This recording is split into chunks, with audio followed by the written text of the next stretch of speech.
Tampilin satu ini dari archive. Saya nyarinya langsung live streaming ini.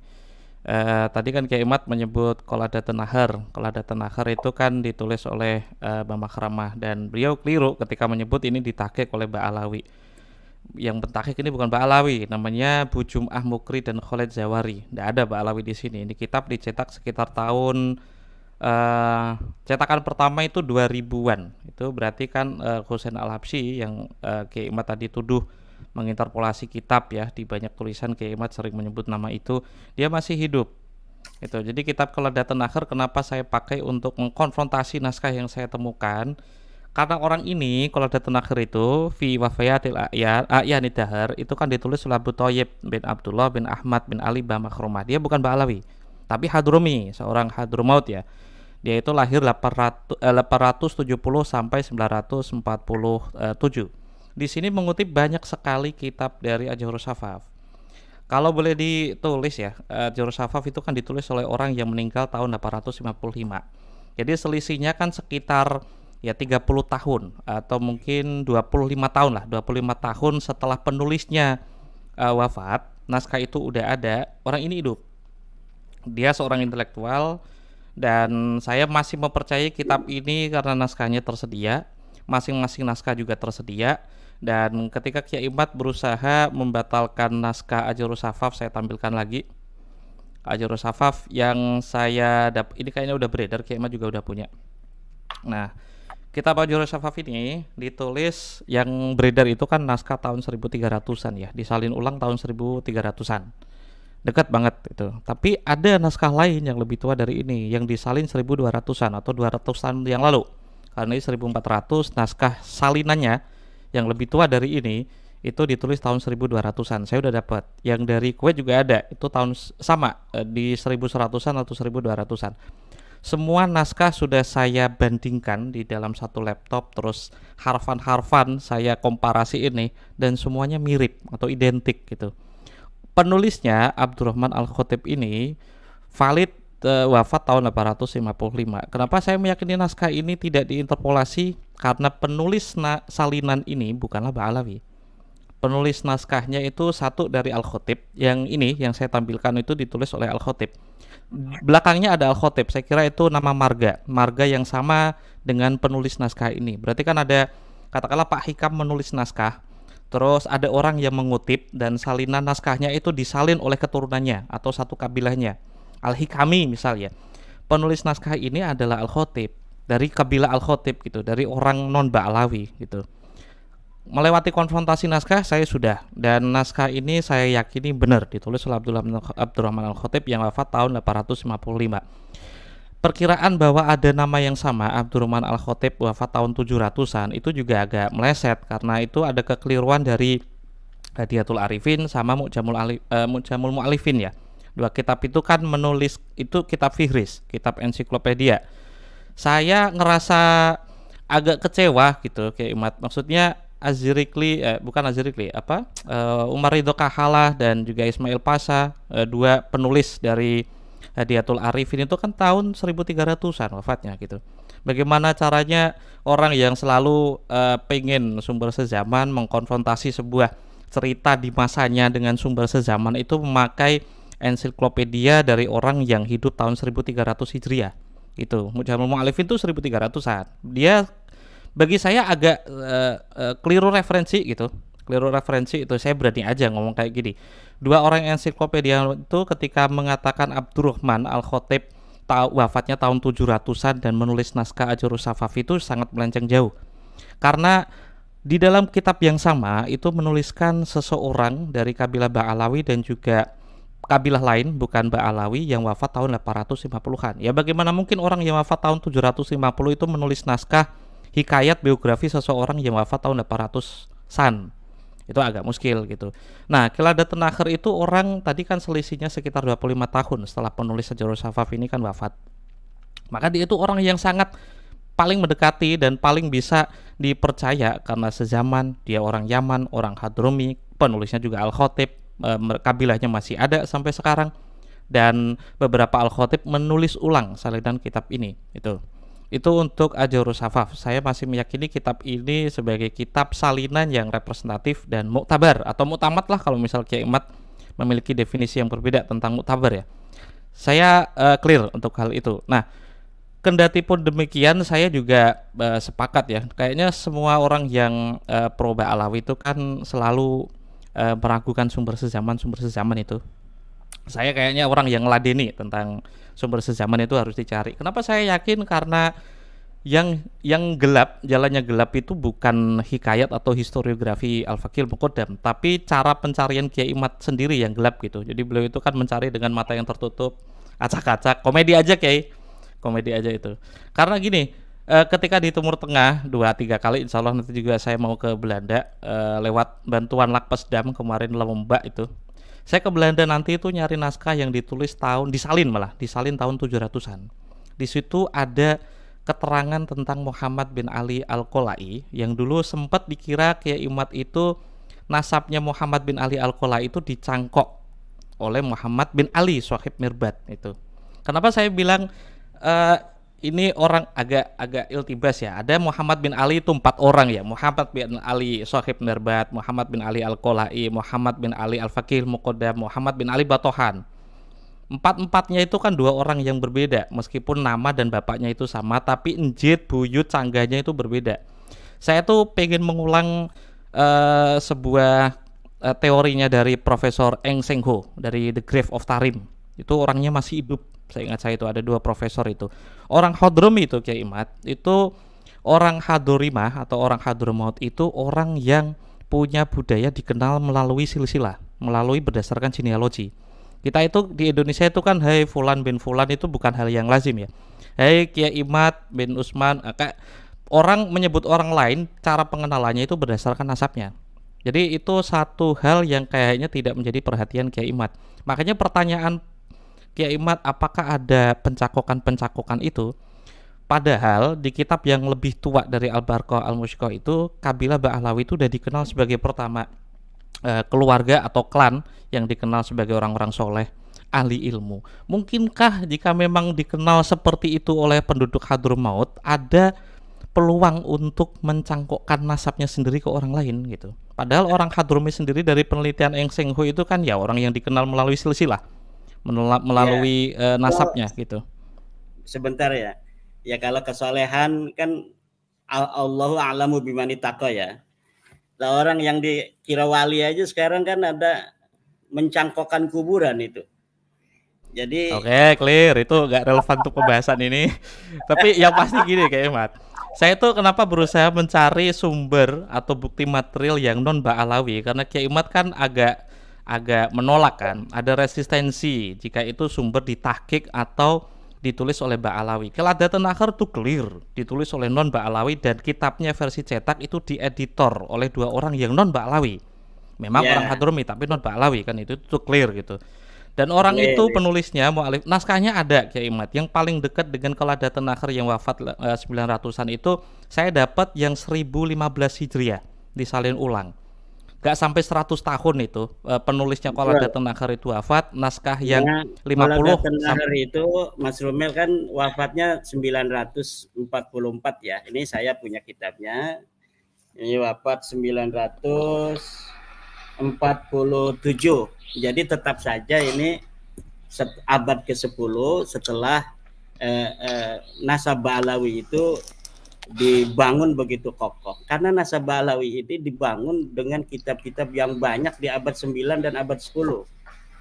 Saya melihat ada sekitar 10 kitab itu yang dibangun, ditulis sehingga kemudian menjadi begitu terlihat rapi dan permanen. Tetapi ternyata sambungan kabel dari laptop atau internet atau dari komputer yang banyak itu, yang orang menelitinya dia kabel belah sini, kabel belah sini, ternyata di ujungnya itu tidak disambungin ke listrik, jadi semuanya mati gitu. Yang lain mencari kabel-kabel, ini komputer ini yang nggak masuk ininya setrumnya, ini komputer ini, ternyata di ujungnya nggak ada sambungan listrik. Nah itu Mas Rumel mencari Syarif Abdul Jadid ketersambungan dengan Alwi, mencari ketersambungan dengan Basri. Sementara Abdullah ini aja ke Ahmad bin Is ini nggak nyambung. Oh ya, itu berarti problemnya kan di isnadnya mungkin ya. Isnad historis lah kalau boleh bilang. Mencari Ubaidillah historis kan perlu isnad historis. Sementara tadi aku baru menampilkan sebuah naskah yang ditulis oleh seseorang yang wafat tahun 855. Tagihan kemudian kitab ini berdasarkan apa kan gitu ya, ya. Nah, kalau misal kitab itu tidak dianggap karena punya jarak antara yang ditulis, misal Al-Faqih Al-Muqaddam itu 600-an, abad ke-7. Kitab ini ditulis abad ke-9. Ada kesunyian 200 tahun. Gimana caranya orang bisa menulis seorang tokoh yang wafat 200 tahun sebelumnya kan gitu. Nah, ikhtiar saya kan mencari kabel-kabel itu, Kiai. Makanya saya nyebut di kemarin itu mohon maaf jika tidak berkenan ya. Memang Kiai Imad kemarin itu kekeliruannya itu kan keterbatasan literatur. Itu saya tahu dari beberapa bocoran karena beberapa kali bikin trivial itu. Ketika saya nunjukin satu naskah tua itu saya persis itu dapat dari Telegram. Yang dari Gus Aziz. Terus itu juga dapatnya di internet. Makanya saya tuh berharap adanya iktikad baik untuk mencari naskah yang memang diklasifikasi oleh banyak perpustakaan gitu. Arba'in itu ya, tadi kan sempat nyebut Habib Salim bin Jindan. Mas Romel, bukan malas, tapi dari rekonstruksi Nasab Balawi yang saya lakukan, ini konstruksi Nasab Balawi ini memang saya meyakini 99% ini enggak ada. Jadi dari kita kan bisa menghitung ya, kalau 1, 3, 5, 7 gitu kan berarti itu bilangan-bilangan ganjil. Kalau 2, 4, 6 itu pasti kesananya 8. Itu kita walaupun tidak menyebutkan 2, 4, 6 berapa? Pasti semua orang 8. Kalau 1, 3, 5, 7 kan. Nah, kita sudah dapat mengetahui konstruksi di sana itu nggak bakal ada, Mas Rumel, kecuali diadak-adakan. Oke, itu kan susunan algoritma atau pola 1, 3, 5, 7 ya, kayak perhitungan kursi di caleg lah ya. Itu kan sebuah pola. Makanya setelah 7 kita tahu angka setelahnya. Maksud saya gini, algoritma itu disusun memang berdasarkan pola ya, tapi kan harus polanya itu kan sifatnya kuantitatif dan juga kualitatif. Makanya ketika Kiai Imad berusaha mendorong orang-orang untuk mempercayai ada pola, interpolasi, terus dimudahkan dengan 1, 3, 5, 7 seterusnya, kita nggak perlu nulis karena orang tahu angka setelah 5 itu apa, berarti kan 7. Itu kayaknya berangkat dari sebuah istiqro nakes karena materi tasawurnya itu ya. Maksud saya tasawur ketika Kiai Imad menuduh Husain Al-Habsyi menginterpolasi naskahnya. Ketika naskah itu saya dapatkan semuanya nggak ada tuh yang diubah-ubah oleh Husain Al-Habsyi. Ketika Yusuf Jamalulail naskah Yusuf Jamalulail masih hidup, dia menunjukkan naskah beberapa halaman, nggak ada tuh yang diinterpolasi. Dia sama anaknya itu memberikan bagan saja, kayak diagram di Abnaul Imam itu. Betul. Dan kalau ada Ar-Raudul itu ditulis Abdullah namanya kan? Iya betul, Abdullah. Jadi betul. Itu udah penambahan itu apakah salah atau tidak, itu yang bikin saya bertanya-tanya kan. Ini kan Kiai Imad sebenarnya kan sudah memberikan pertanyaan yang valid, yang sebenarnya itu harus dijawab, bukannya langsung disimpulkan. Ketika pertanyaan itu saya bawa, diakui atau tidak, apa yang saya lakukan itu kan sebenarnya kan pekerjaannya Kiai Imad yang sedang saya ambil alih. Kiai Imad mengusulkan sebuah pertanyaan, ada kesunyian 550. Nah, akhirnya saya ambil alih kan, saya take over, terus mencari naskah-naskahnya dan membandingkan antar naskah gitu. Naskah yang saya miliki saya jamin tidak akan ada di internet, karena saya udah ngakses sekitar 3 atau 4 bulan yang lalu. Kali pertama bikin video itu akhirnya dibantu beberapa teman, sumber-sumber naskah yang bisa didapatkan melalui internet. Itu semuanya saya download, tidak ada satupun. Makanya perlu nyari di tempatnya langsung. Seperti Ajrus Safaf tadi, yang beredar cuma 1, saya jamin itu.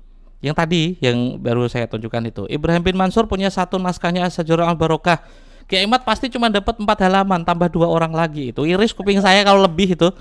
Karena itu satu-satunya yang ditunjukkan oleh Ibrahim bin Mansur itu. Nah, kemarin pas waktu di Madinah, ketemu sama Said Anas, dan saya mengkopinya ulang.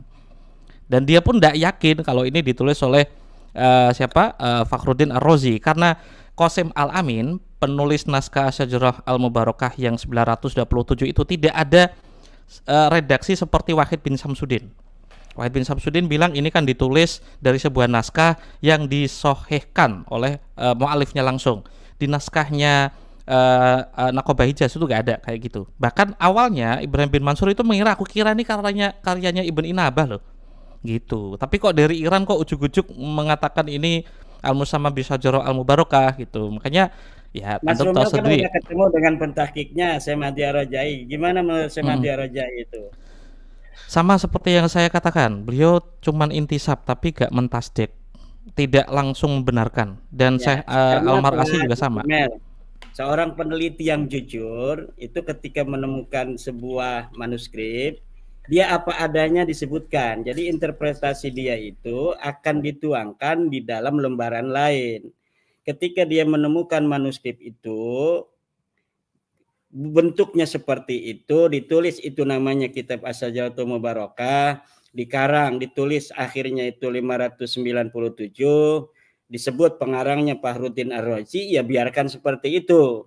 Adapun bantahan-bantahan apa dari Mas Rumel seperti kenapa dia disebut Sunni, Fahruddin Ar-Razi Sunni, tapi dia menyebutkan Mahdi juga apa Al-Muntador segala macam alaihissalam seperti orang Syiah, itu hal lain.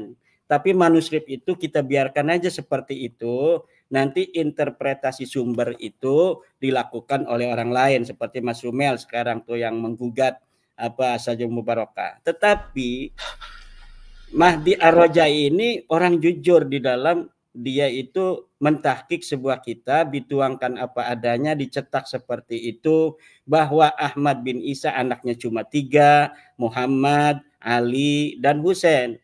Tidak ada itu di tahun 597 anaknya namanya Abdullah, apalagi Ubaidillah.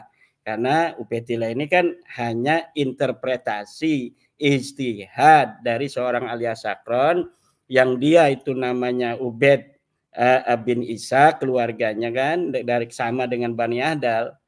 Ya kan sepupunya Bani Adal, kakeknya itu pasti namanya Ubaid bin Isa, nggak ada nama Ahmad Ahmadan.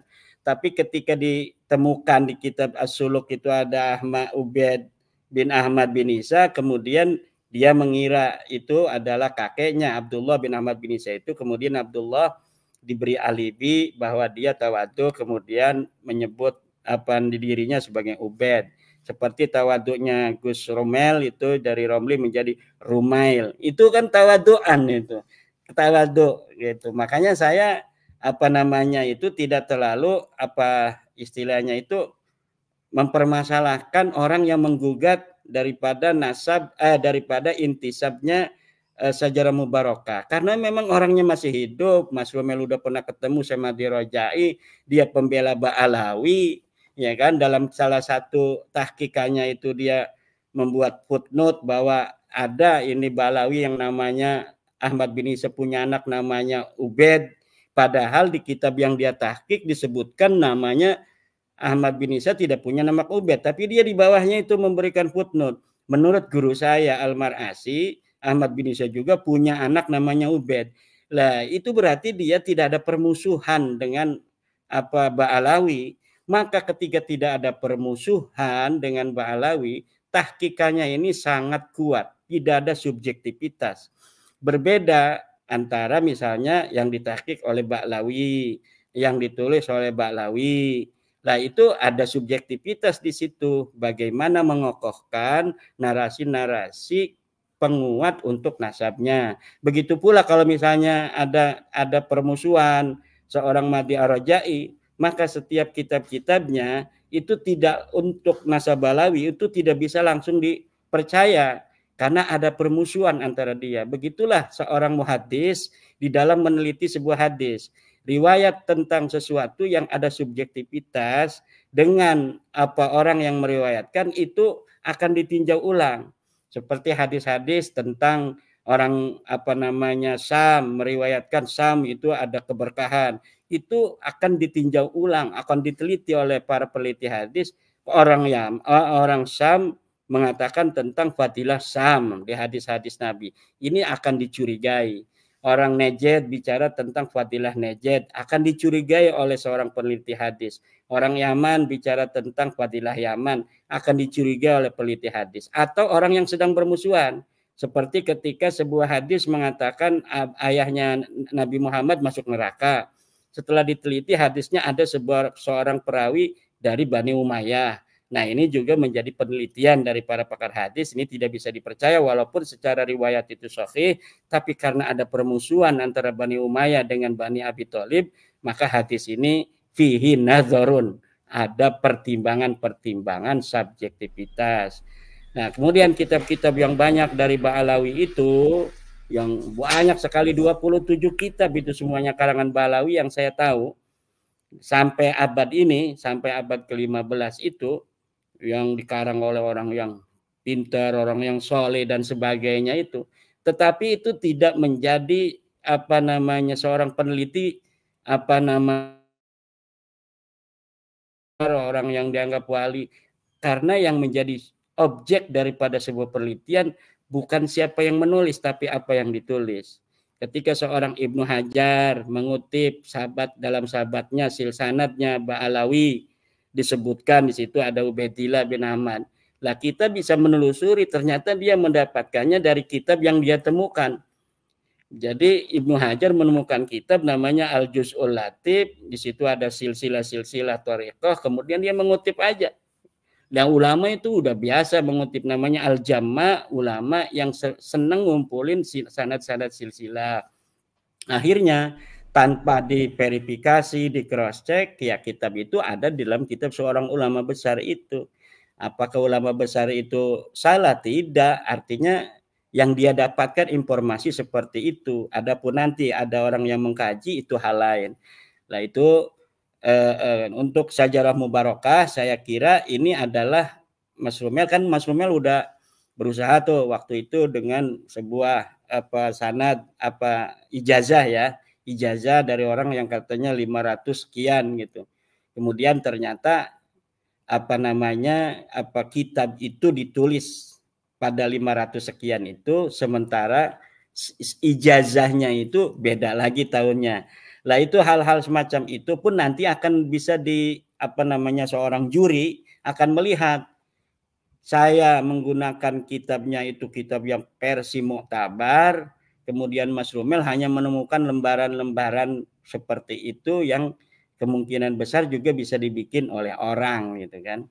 Nah, jadi sebenarnya bisa dibikin oleh orang itu satu kemungkinan, atau bisa jadi memang ditulis oleh mualifnya langsung, itu kan kemungkinan yang lain. Makanya itu ya, waktu memperkenalkan diri sama Pak Yusuf itu saya kan cuma tukang clipping, saya cuma tukang clipping yang mengumpulkan bukti-bukti yang di masa lalu. Sekedar contoh kemarin tuh dari teman-teman Yayasan Menara Kudus itu kan mendapatkan naskah asli dari Mbah Rif'an yang menuliskan Salawat Asnawiyah, itu terkenal di Pantura, tapi orang mulai ragu ini benar-benar dikarang oleh KHR Asnawi atau enggak. Akhirnya akan ketemu. Nah, naskah itu di dalam buku muktabar itu tidak akan ketemu kecuali berdasarkan klaim. Tapi ketika sudah ada bukti, artinya apa yang ditulis oleh sejarawan itu berdasar. Terkait tentang Asy-Syajarah Al-Barokah, saya tuh enggak sampai bilang kalau kitab itu enggak muktabar, itu enggak. Kenapa saya meragukan kitab itu? Ya karena saya perlu tahu penulisnya itu muktabar atau tidak.